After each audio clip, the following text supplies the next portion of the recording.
Mom and Dad have always been there for us, helping us every step of the way. But it's hard to face the fact that as they get older, they may need our help.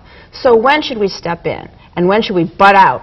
Bert Rall is here with signs that it's time to intervene. Bert is the Director of Mental Health Services at the Benjamin Rose Institute on Aging. Welcome to the show. Thank you. It's great to be here. We're going to run through several situations that really scream out, stop, your parents need a lot of help right now. The first is that their driving has become dangerous. So how do we really watch for that if we're really not around all the time? Well, if you are around on a visit or something like that, the first thing to look for is the shape of the car. If you see dents, scrapes, bumps, those kinds of things, then that's your clue that you better ask more questions. Another thing is if you have neighbors or relatives who are in the area, to ask them how the person's been driving. If you're home on a visit, one of the best things to do is get in the car with them and take a ride and see how it goes.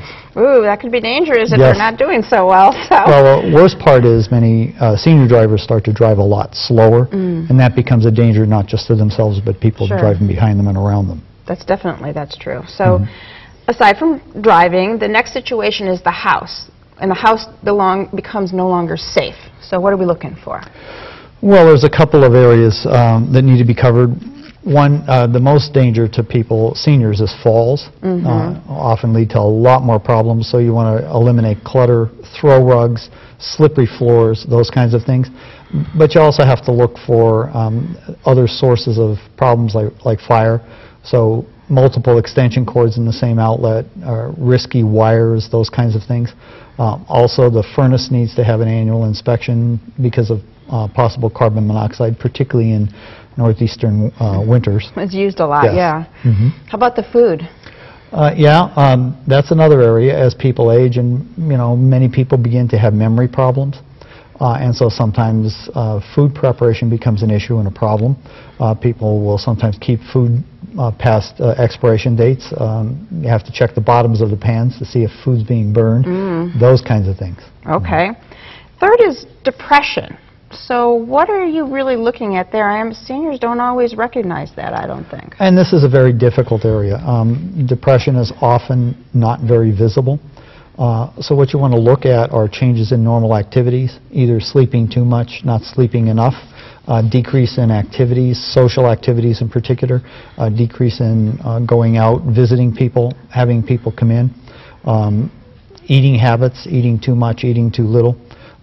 People can often look like they're okay.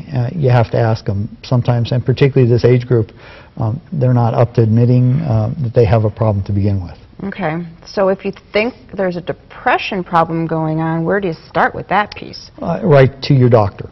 That would be the first place for a good screening. Okay. And to make sure that there's not a medical problems contributing or causing the depression. Yeah, because you never know. There could be some underlying condition. Many medications have side effects that interfere with normal functioning. Oh, okay. So probably really, really important they're not taking their medications. Yes. You talked about side effects, but it could be just as bad if they're not taking them or they're taking them incorrectly. Yes. Too much medication can be as dangerous as too little. So it's important to have an organization about it, a pill box. One of the best ways is to ask the person if they can identify the medications and what they're for in terms of their color, their size, and when they're taken. Most good docs will try and minimize the frequency of medications so that they're taken either once a day or twice a day, so morning and night. So you have a routine that's easy to follow. Yes, but pill boxes still help, and knowing what they should be taking is very, very important. Okay. Gosh, good information.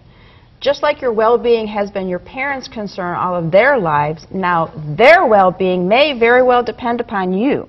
Look for the signs Bert has listed and be ready to step in with love and caring. And for more help, use the information that's coming up next. Find out more by calling the Benjamin Rose Institute on Aging at 216-791-8000 or log on to www.benrose.org.